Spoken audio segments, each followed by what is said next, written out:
ইরানের সাথে যুদ্ধে জড়িয়ে বেরিয়ে আসতে শুরু করেছে ইসরায়েলের করুণ দশা। ইরানের হামলায় দখলদার দেশটির এখন প্রাণ যায় যায় অবস্থা। এক ভিডিও ফুটেজে দেখা যায় মিসাইলের আঘাতে লন্ডভন্ড হয়ে গেছে ইসরায়েলের অফিস আদালত। ইসরায়েল ইরান সংঘর্ষ ভয়াবহ রূপ নিয়েছে। বন্ধ হয়ে গেছে ইসরায়েলের আকাশপথ।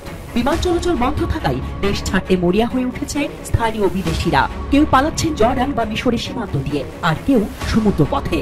হ্যাঁ, ইয়োটেই পালাচ্ছেন শত শত মানুষ। শুনছেন ঠিকই, ইয়োটেই।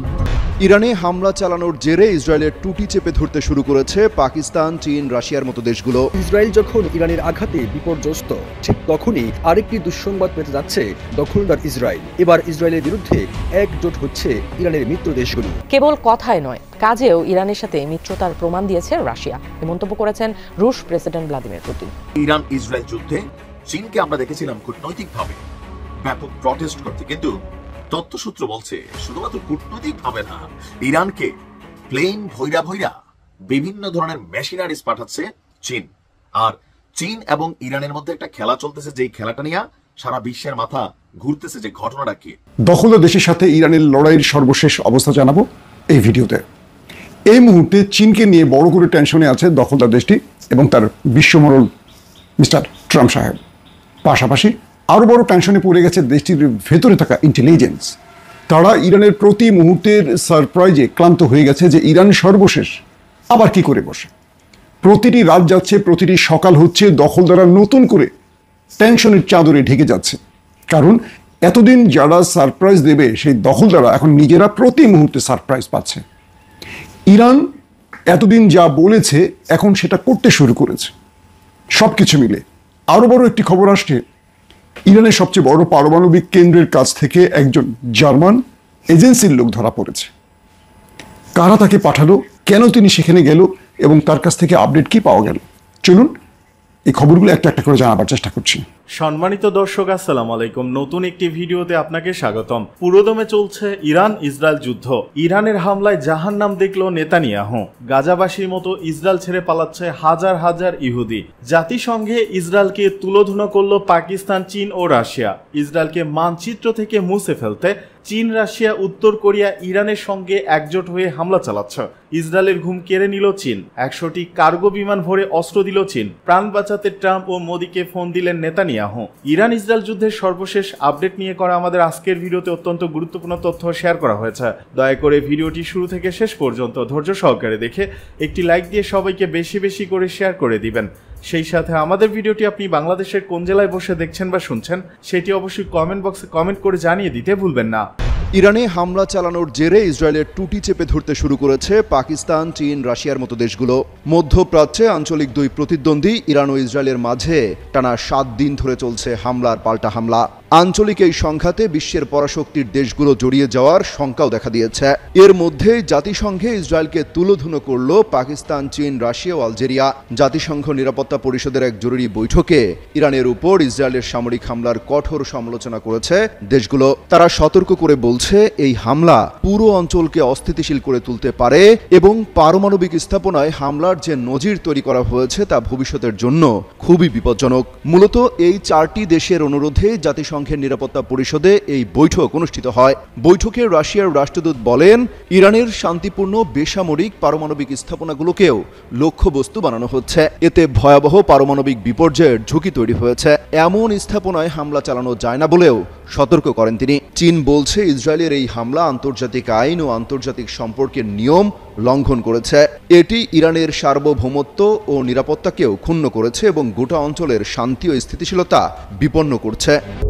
ইসরায়েল ইরান সংঘর্ষ ভয়াবহ রূপ নিয়েছে। বন্ধ হয়ে গেছে ইসরায়েলের আকাশপথ।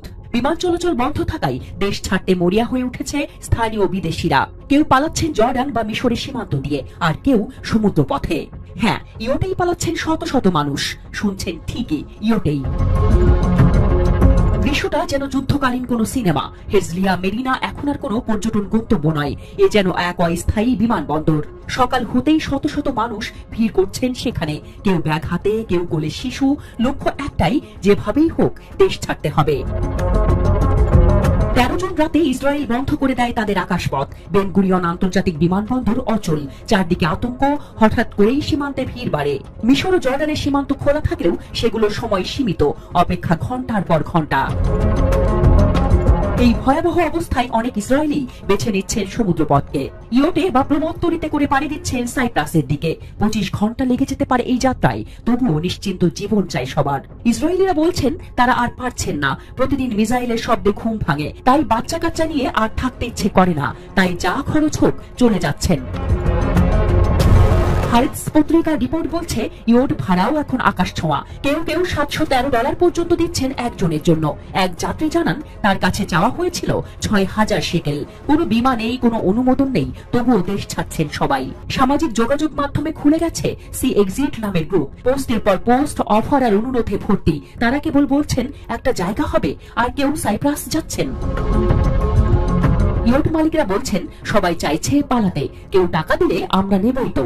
কিন্তু হ্যাঁ, অনেকেই লাইসেন্স ছাড়া যাত্রী নিচ্ছে, এটা বিপজ্জনক। প্রতিদিন শত শত মানুষ ইসরায়েল ছাড়ছেন। কেউ বলছেন তাদের এখানে স্থায়ী আবাস নেই, ফিরতে চাই নিজ দেশে। কেউ বলছেন বিদেশে থাকা সন্তান বা সঙ্গীর কাছে যাচ্ছেন, আর কেউ খোলাখুলি বলছেন মিসাইল আর সহ্য হচ্ছে না। বর্তমানে ইসরায়েলে প্রায় 40,000 বিদেশি পর্যটক আটকে আছেন।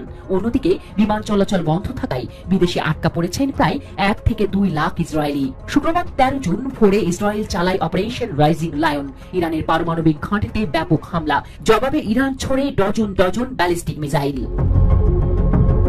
ইরান হুঁশিয়ারি দিয়েছে ইসরায়েলের হামলা বন্ধ না হলে পাল্টা প্রতিক্রিয়া হবে আরো ভয়ঙ্কর। এমতো অবস্থায় হাজারো মানুষ নিরাপত্তাহীনতায় ইসরায়েল ছাড়ছেন। জলপথে হোক, বালুকাময় সীমান্তই হোক, যুদ্ধের এই ভয়াবহ নাটকে শেষ পরিণতি কোথায় তা জানে না কেউ। ইসরায়েল যখন ইরানের আঘাতে বিপর্যস্ত, ঠিক তখনই আরেকটি দুঃসংবাদ পেতে যাচ্ছে দখলদার ইসরায়েল। এবার ইসরায়েলের বিরুদ্ধে একজোট হচ্ছে ইরানের মিত্র দেশগুলো। এর মধ্যে নেতানিয়াহু সবচেয়ে বেশি হুমকি হিসেবে দেখছে উত্তর কোরিয়াকে। নিজেদের আকাশে ব্যালিস্টিক ক্ষেপণাস্ত্র উড়িয়ে কিম জং উন জানিয়ে দিয়েছেন ইরান একা নয়। এমন প্রেক্ষাপটে প্রশ্ন উঠেছে, ইরানে হামলা চালিয়ে ইসরায়েল নিজেদের ধ্বংস নিজেরাই কি ডেকে আনছে? এদিকে শক্তিশালী রাশিয়া হুঁশিয়ারি দিয়ে বলছে, আমেরিকা যদি ইসরায়েলের পক্ষে দাঁড়িয়ে ইরানে হামলা চালায় তাহলে তার পরিণাম ভয়াবহ হবে। অন্যদিকে ইরানের পক্ষে যুদ্ধের জন্য প্রস্তুত তুরস্ক। ইতিমধ্যে শোনা যাচ্ছে চীনও ইরানকে সামরিক সহায়তা দিচ্ছে। অপরদিকে দক্ষিণ আমেরিকার দেশ ভেনেজুয়েলায় ইরানের পক্ষে রাস্তায় নেমে এসেছে সাধারণ মানুষ। সংবাদ মাধ্যম আল জাজিরার এক প্রতিবেদনে বলা হয়েছে, ইরান দ্রুত সময়ের মধ্যে এসব মিত্র দেশগুলোকে পুনরুজ্জীবিত করতে পারে। এতে সমগ্র অঞ্চলকে আরো অস্থির করে তুলতে পারে। এরই মধ্যে একে একে নিজেদের অবস্থান স্পষ্ট করছে ইরানের মিত্ররা। উত্তর কোরিয়া ইসরায়েলকে শান্তির বিরুদ্ধে একটি ক্যান্সার হিসেবে আখ্যায়িত করেছে। দেশটির সর্বোচ্চ নেতা কিম জং উন এক ভাষণে বলেছেন, যুদ্ধে ইরান একা নয়, উত্তর কোরিয়া তার মিত্রদের কঠিন সময়ে কখনো একা ফেলে যায় না। তিনি এই বার্তা দেওয়ার পরপরই রাজধানী পিয়ংইয়ংয়ের কাছে সুনান এলাকা থেকে উত্তর পশ্চিম দিকে 10টিরও বেশি ক্ষেপণাস্ত্র ছড়ে উত্তর কোরিয়া। এদিকে ইরানি ক্ষেপণাস্ত্রের আঘাতে নাকানি চোবানি খাওয়া ইসরায়েল একা পেরে না উঠে যুক্তরাষ্ট্রকে যুদ্ধে টানার চেষ্টা করছে, যদিও শুরু থেকেই আমেরিকা ইসরায়েলকে সব ধরনের সহযোগিতা দিয়ে আসছে।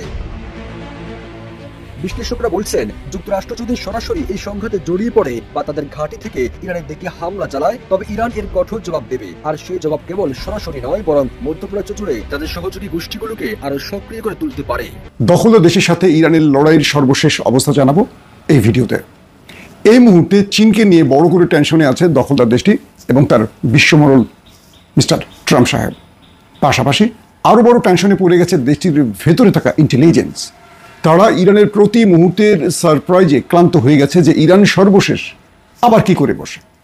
প্রতিটি রাত যাচ্ছে, প্রতিটি সকাল হচ্ছে, দখলদাররা নতুন করে টেনশনের চাদরে ঢেকে যাচ্ছে।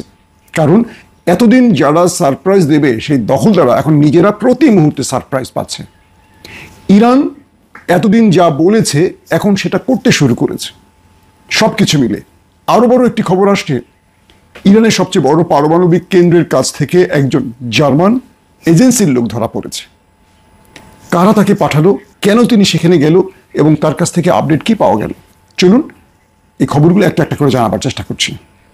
প্রথম যে বিষয়টি সেটি হলো চীন ইরানকে সাপোর্ট দিচ্ছে বা সহযোগিতা করছে। এই খবরগুলো বারবারই কিছু কিছু গণমাধ্যমে আসছে।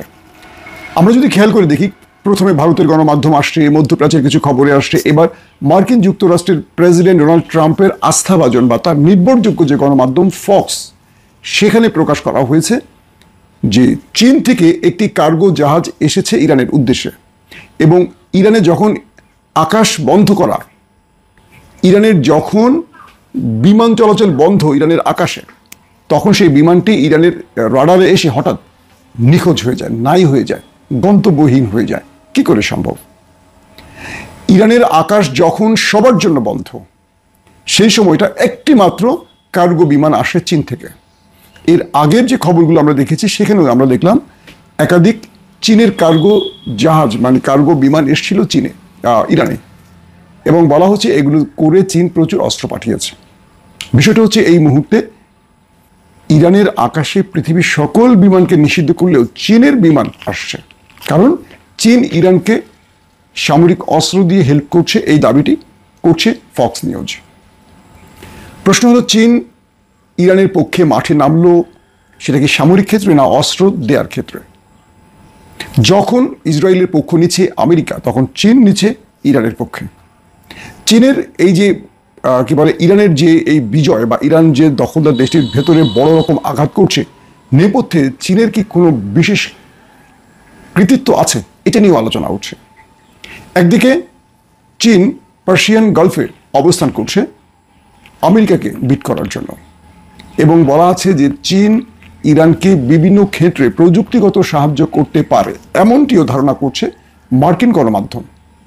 তার মানে ইসরায়েলের পক্ষে আমেরিকা নেমে গেলে চীনের বা রাশিয়া তারা ইরানের পক্ষে নেমে যাবে, এই বিষয়টি ক্লিয়ার হয়ে গেল। অর্থাৎ এই যুদ্ধটি দুটো দেশের মধ্যে থাকবে না, এটি বহুমুখী যুদ্ধে রূপ নিতে পারে।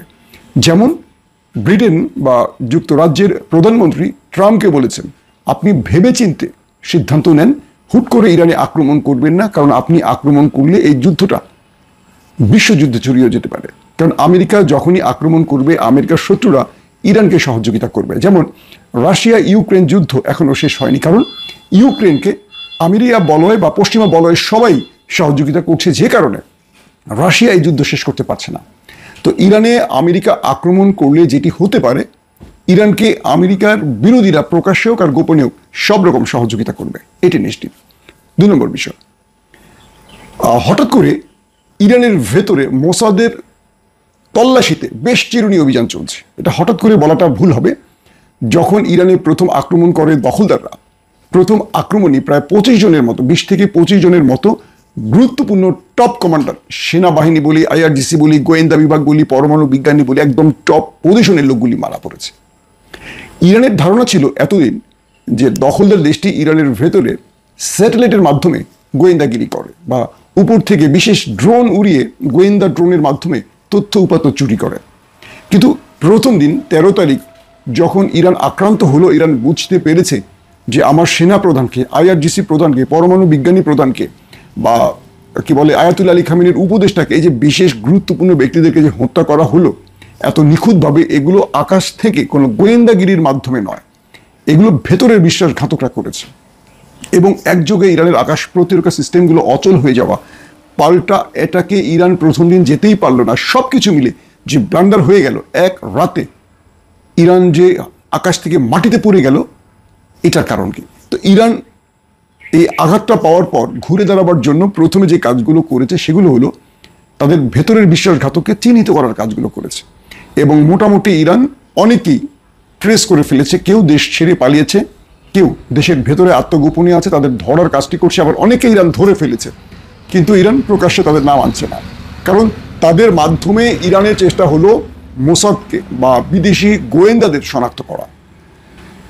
একটু ক্লিয়ার করে বলি, অর্থাৎ ইরান অনেক সামরিক ব্যক্তিকে বা দেশের ভেতরে অনেক গুরুত্বপূর্ণ আমলাকে, পুলিশ কর্তাকে বা বিশেষ বিশেষ গুরুত্বপূর্ণ ব্যক্তিকে ধরে ফেলেছে, যারা মোসাদকে সরাসরি সহযোগিতা করেছে অর্থের বিনিময়ে।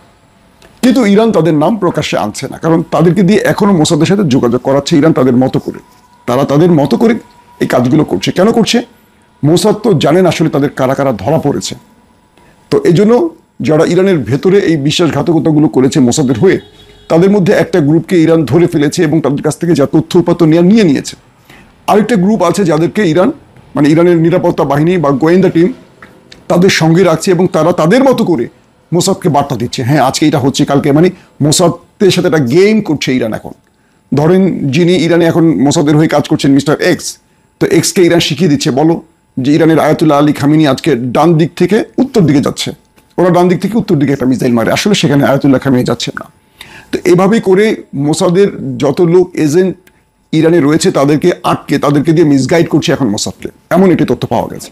তো এরই মধ্যে ইরানের সবচেয়ে বড় পারমাণবিক কেন্দ্র, যেটিকে ইসরায়েল এখন টার্গেট করতে চায়, সেই পারমাণবিক কেন্দ্রের কাছে হঠাৎ করে একজন সাইকেলম্যান ধরা পড়েছে। প্রথমে তাকে সতর্ক করা হলেও তিনি সেই সংরক্ষিত অঞ্চলে সাইকেল নিয়ে প্রবেশ করেন, এরপর তাকে আটক করা হয়। তিনি বলেন তিনি একজন জার্মানি নাগরিক, মূলত তিনি একজন ব্লগার, তিনি ঘুরতে আসছেন, ব্লাব ব্লাব ব্লাব ব্লাব। পরবর্তী তাকে যাচাই বাছাই করে তার মোবাইল, তার সকল ডিভাইস চেক করে ইরান বুঝতে পেরেছেন তিনি একজন বিদেশি এজেন্ট, সিআইএ অথবা মোসাদের, এবং তিনি সেখানকার এই ছবিগুলো ধারণ করে করে পাঠাচ্ছিলেন তার বিশেষ হেডকোয়ার্টারে। এই ব্যক্তিকে গ্রেফতারের পর ইরান অনেক নথি খুঁজে পেয়েছে, এবার বুঝতে পেরেছেন যে ইরানের ভেতরে যারা কাজ করছে কিভাবে করছে। প্রশ্ন হলো এই ব্যক্তিকে, মানে জার্মানির এই নাগরিককে ইরানের বিরুদ্ধে বা ইরানের খুব সংরক্ষিত অঞ্চল, বিশেষ বিশেষ অঞ্চলের তার কাছ থেকে তথ্য উপাত্ত ভিডিও নেওয়ার জন্য পাঠিয়েছিল গোয়েন্দা সংস্থা। তার মানে সেই গোয়েন্দা সংস্থার চেইন ভেঙে গেছে, বাধ্য হয়ে এখন তারা এভাবে কাজ করছে। আর ইরান এই মুহূর্তে সর্বোচ্চ নজর রাখছে তার দেশের ভেতরে বিশ্বাসঘাতকদের ব্যাপারে, কারণ প্রথম দিন যে আঘাতটা ইরান পেয়েছে, এই আঘাতটা ইরান সহ্য করতে পারেনি, এবং এই আঘাতটা তার সারা জীবনের গত 50 বছরের সবচেয়ে বড় আঘাত হবে, কারণ বিনা যুদ্ধেই তার 20-25 জন গুরুত্বপূর্ণ ব্যক্তি প্রাণ হারিয়েছে। এটা ইরান কোনোভাবে মেনে নিতে পারছে না, যার কারণে ইরান খুব বড় রকম রিয়েক্ট শুরু করেছে। এদিকে মধ্যপ্রাচ্যে শান্তি প্রতিষ্ঠার পথে ইসরায়েলি সবচেয়ে বড় বাধা, মন্তব্য এরদোগানের। তুরস্কের প্রেসিডেন্ট রিসেপ তাইয়েপ এরদোয়ান বলেছেন, যুক্তরাষ্ট্রের সঙ্গে নতুন পরমাণু আলোচনার ঠিক আগে ইরানের ওপর ইসরায়েলে হামলার লক্ষ্য হলো আলোচনাকে নস্যাতের চেষ্টা। তুরস্কের রাজধানী ইস্তাম্বুলে ইরানের পররাষ্ট্রমন্ত্রীর উপস্থিতিতে এক কূটনৈতিক সম্মেলনে বক্তব্য রাখেন তিনি। এ সময় তিনি ইসরায়েলের হামলাকে সরাসরি ডাকাতি উল্লেখ করে এর তীব্র নিন্দা জানান এবং অভিযোগ করেন যে দেশটি মধ্যপ্রাচ্যকে অস্থিতিশীল করার চেষ্টা করছে। তুরস্কের প্রেসিডেন্ট বলেছেন, নেতানিয়াহু সরকার প্রমাণ করেছে যে তারা এই অঞ্চলে শান্তির পথে সবচেয়ে গুরুত্বপূর্ণ বাধা। তিনি আরো বলেন, 13 জনের হামলার মাধ্যমে নেতানিয়াহু সরকারের আসলে লক্ষ্য ছিল আলোচনা প্রক্রিয়াকে দুর্বল করা। এদিকে শুক্রবার জেনেভায় ইউরোপীয় প্রতিনিধিদের সঙ্গে বৈঠকের পর শনিবার ইরানের পররাষ্ট্রমন্ত্রী আব্বাস আরাকচি তুরস্কের ইস্তাম্বুলে কূটনৈতিক আলোচনা চালিয়ে যাচ্ছেন। ইরানের রাষ্ট্রীয় বার্তা সংস্থা তানসিম জানিয়েছে, আরাকচি আজ সকালে তুরস্কে পৌঁছেছেন যাতে তিনি আরব ও মুসলিম বিশ্বের বিভিন্ন প্রতিনিধিদের সঙ্গে বৈঠক করতে পারেন। তানসিমের প্রতিবেদনে বলা হয়েছে, আরাকচি বলেছেন, এই বৈঠকে ইরানের প্রস্তাব অনুযায়ী আমাদের দেশের উপর ইসরায়েলের হামলার বিষয়টি বিশেষভাবে আলোচনা করা হবে। জায়নবাদ মূলত ইসরায়েল রাষ্ট্রের পক্ষে অবস্থানের নির্দেশ করে। বর্তমানে ইহুদি রাষ্ট্র হিসেবে ইসরায়েলের সুরক্ষা, উন্নয়ন ও সম্প্রসারণে যারা বিশ্বাসী তাদেরকে জায়নিস্ট বলা হয়।